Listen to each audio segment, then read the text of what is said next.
Hey guys, bonjour, bonjour. Espero que se encuentren muy bien. Y en esta lección quiero hablarles de algo sumamente importante y es el cáncer del éxito. ¿Cuál es ese cáncer del éxito? ¿Qué es lo que nos limita para justamente alcanzar los objetivos que queremos? Sea cualquier objetivo que sea, pero también el tema del idioma. Así que si ya llegaste a este punto, me imagino que ya te diste cuenta cómo realmente podemos hacer una práctica efectiva y productiva del idioma, porque no se trata solo de hacer y hacer, ya te habrás dado cuenta con el resto de las sesiones que hemos tenido, del contenido que has revisado. Entonces, para que tengas en cuenta estos tres puntos que ya hemos visto, es para que una práctica, ¿no es cierto? Y para que el estudiar, para que de la forma en que tú te sumerges dentro del idioma sea efectiva, necesitamos trabajar en tres áreas, ¿no es cierto? Por un lado, la práctica. La práctica, vamos a decir, técnica, ¿sí? La mayoría de personas, anteriores profesores tuyos y toda la vida hemos escuchado de escucha series, escucha músicas, ejercicios, el libro, etcétera. Ahora muy de moda las aplicaciones. Sin embargo, esto por sí solo no te va a llevar a la fluidez, ¿ok? Y si no lo haces de la forma correcta, más bien estás perdiendo tiempo. Entonces, tú ya te diste cuenta la diferencia entre una práctica activa del idioma y una práctica pasiva del idioma. Son dos cosas diferentes. Si aún no está claro, retrocede un poco en el contenido, ¿ok? Entonces, siempre vamos a buscar ¿qué? Una práctica activa del idioma que sea efectiva y productiva.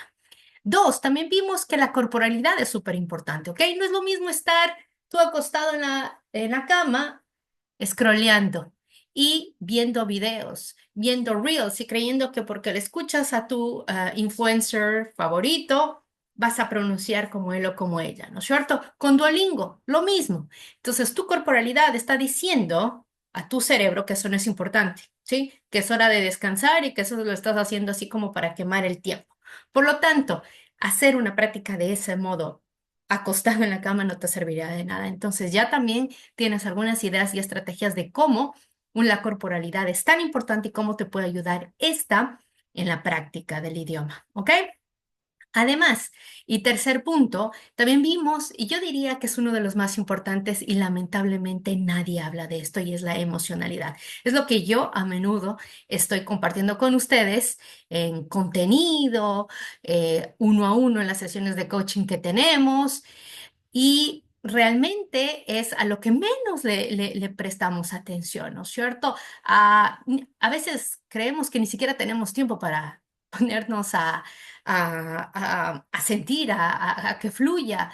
A veces creemos que esto de las emociones y esto es para adolescentes o esto es solo un tema de mujeres, sino de hombres y hay que seguir, hay que seguir. Pero resulta que tú y yo no somos máquinas, ¿ok? Por eso es importante parar. Por eso es importante hacer un alto y ver adentro qué es lo que está pasando. Sobre todo si tú ya te encuentras aquí en Canadá, habrás experimentado ya ciertas situaciones, ciertos retos, cosas duras que tal vez te hayan golpeado. Y justamente si no sabemos manejar nuestras emociones, pues nos vamos a hundir de a poco, ¿ok? Entonces yo siempre hago énfasis en esto porque si me conoces ya desde hace algún tiempo, sabrás que en mis procesos migratorios, luego de 10 años de vivir en diferentes países, pues justamente me enfrenté a una dura realidad que es el tema del estrés, la ansiedad y la depresión, ¿ok? Entonces, frente a eso, tuve que tomar medidas, ¿ok? Y medidas inmediatas, porque claro, yo sabía que no me estaba sintiendo bien, yo sabía que había algo raro en mí, es decir, que no me sentía como tal vez hace años atrás. Me sentía así que tuve que buscar ayuda y allí empezó este camino hacia el crecimiento personal. Empezó este camino hacia ver adentro, ¿qué está pasando? ¿Cómo estas situaciones del pasado me afectaron, ¿no es cierto? Cómo tanto trabajo, tanto estudio, adaptarse a diferentes países, en diferentes culturas, la universidad, eso, todo este ritmo loco que vivimos y además, este ritmo de vida loco que vivimos, lo vivimos aún más cuando estamos en otro país, ¿no es cierto? Porque es 5 veces más difícil todo proceso. ¿Sí? Porque es desconocido, ¿ok? Y además lo haces en otros idiomas.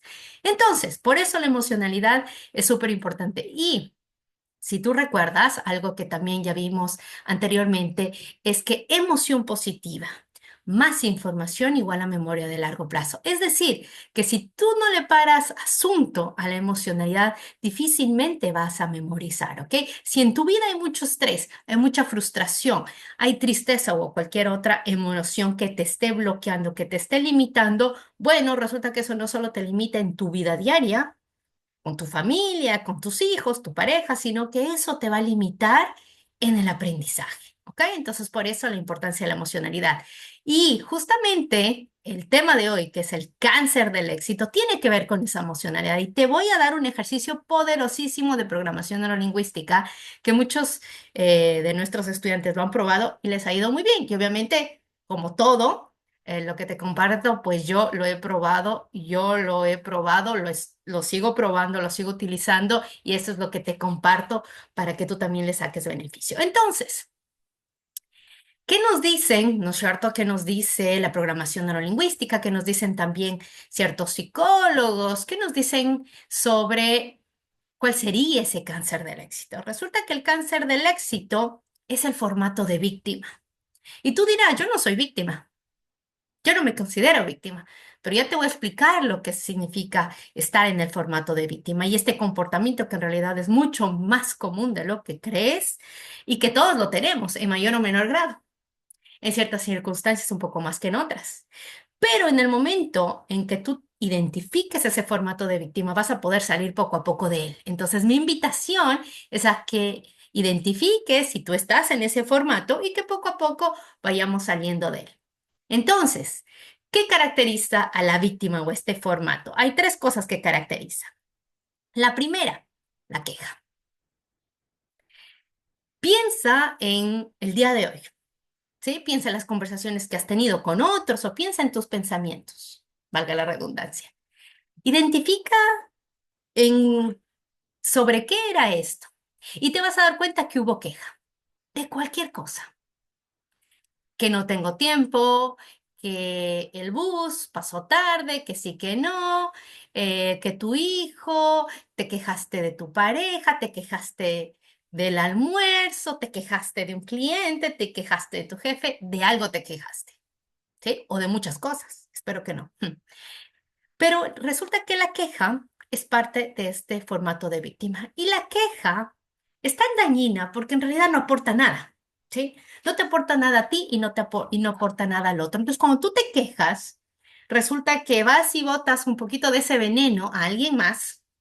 Esa otra persona recibe ese veneno y vaya mismo botando lo mismo y así se hace como un círculo vicioso de quejas. ¿Sí? Y tú te habrás dado cuenta que muchas de las conversaciones comunes, lastimosamente, tienen que ver con la queja. Que el sistema de salud, que el doctor, que no sé qué, que Canadá, ¿sí? Tú mira los comentarios que hay, yo sé que tú estás mucho en redes, mira los comentarios que hay en publicaciones, en reels, en carruseles, queja, todo es queja. ¿No es cierto?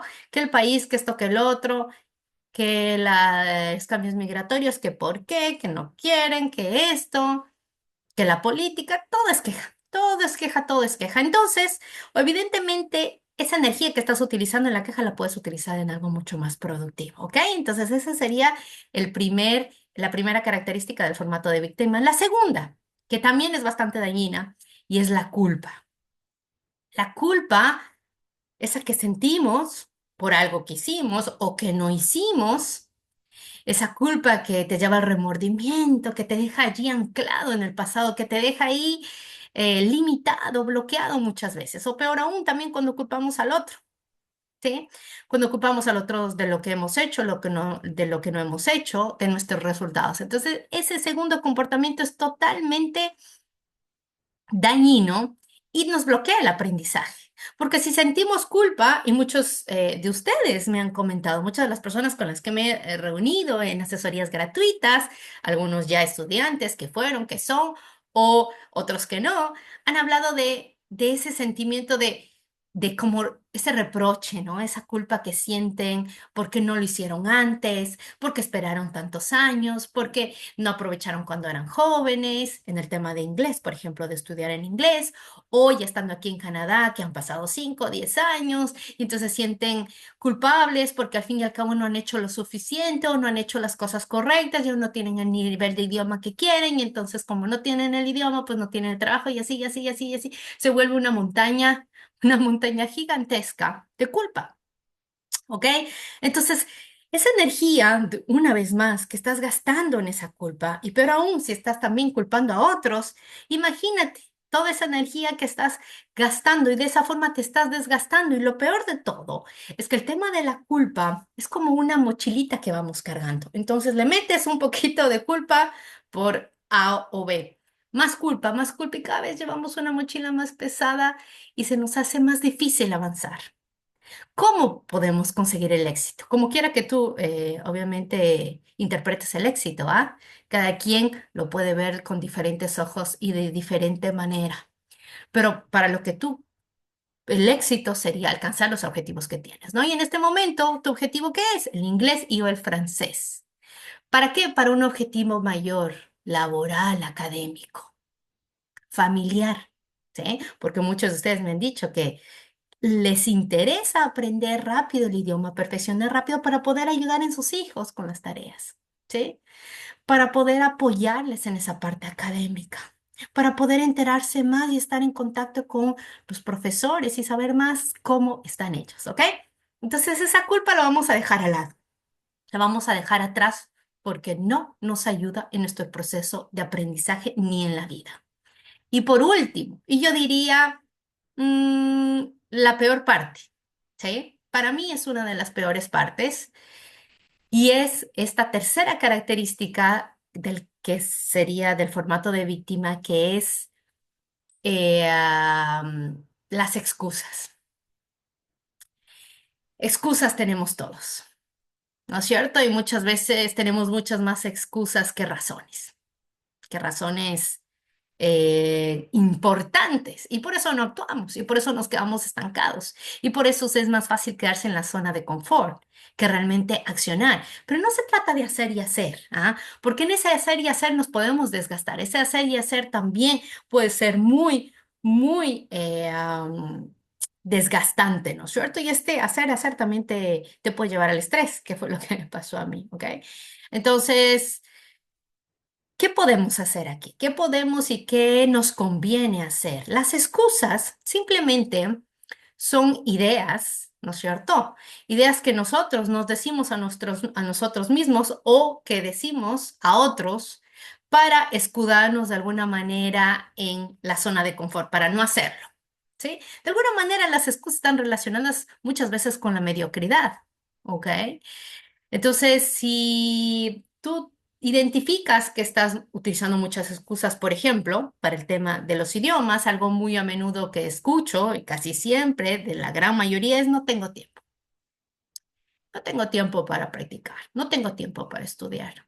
Bueno, revisa en tu teléfono cuántas horas has estado en redes sociales. Y a menos que tú hagas dinero creando contenido, o al menos que seas un experto en marketing, no deberías estar tanto tiempo en tu celular, ¿ok? A menos que tengas un negocio digital o estés haciendo de alguna manera dinero a través de las redes sociales, ¿ok? Entonces, sí le puedes dedicar un tiempo y lo vas a identificar como un tiempo de entretenimiento. ¿Ok? Pero no un tiempo que sea demasiado largo y que te quite esa hora o esas 2 horas que puedes invertir en este tu proceso de aprendizaje. Recuerda, el compromiso no es con tu profesor, el compromiso no es con Speak to Canada, tampoco conmigo, el compromiso es contigo mismo. ¿Ok? Entonces, si tú te escudas detrás de el no tengo tiempo, no vas a avanzar. Porque resulta que hay que dedicarle tiempo. Sí, a mí me encantaría decirte que yo te voy a dar un chip y que te vas a hacer bilingüe en apenas una semana. Sin embargo, no tengo ese chip, no tengo la varita mágica. Y si tú quieres alcanzar la fluidez, hay que dedicarle tiempo, tiempo de calidad, ¿ok? Esto no es de 4 horas diarias, esto no es un curso intensivo, ¿ok? Al que vas a estar sentado escuchando a un profesor 4 horas o hablando con personas que están igual o mal que, o igual o peor que tú, ¿ok? No es esto, pero esto sí es de dedicarle. Esto sí es dedicarle 1 hora, 2 horas diarias. Esto sí, ¿ok? Y el día que no puedes 1 hora no pasa nada, le dedicas 10 minutos, le dedicas 15 minutos, pero le dedicas. ¿Por qué? Porque es a través de la repetición que tú vas a formar el hábito. Otra excusa muy a menudo que escucho es el no tengo energía, me encuentro ya muy cansado, cansada, claro, obviamente, ¿no es cierto? Como adulto, y si tú eres madre o padre de familia, tienes aún muchas más responsabilidades y te entiendo. Sin embargo, la energía es algo que nosotros sí podemos ir ajustando y sí podemos moldearla. Y en el contenido anterior vimos y hablamos de corporalidad, eso también te genera energía. Hacer respiraciones conscientes también te genera energía. Tener pensamientos positivos también te llena de energía. Escuchar una música que te alegre también te llena de energía. Entonces, busca las estrategias que te sirven para llenarte de energía. Y deja de lado eso que te quita de energía. Deja de lado la queja, deja de lado las noticias trágicas, deja de lado esos conocidos o amigos que se pasan contándote tragedias, etcétera, etcétera, porque definitivamente la energía es vital si quieres hacer algo, ¿no es cierto?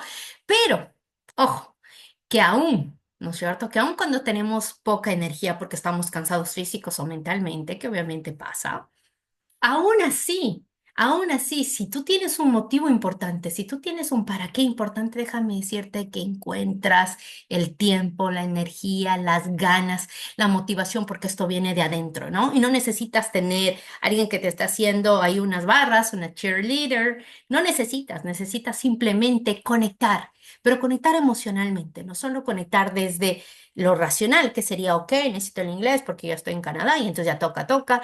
Eso no te ayuda a conectar emocionalmente, ¿sí? Entonces no hagas las cosas por obligación. No hagas las cosas por obligación porque tienes que pasar un test.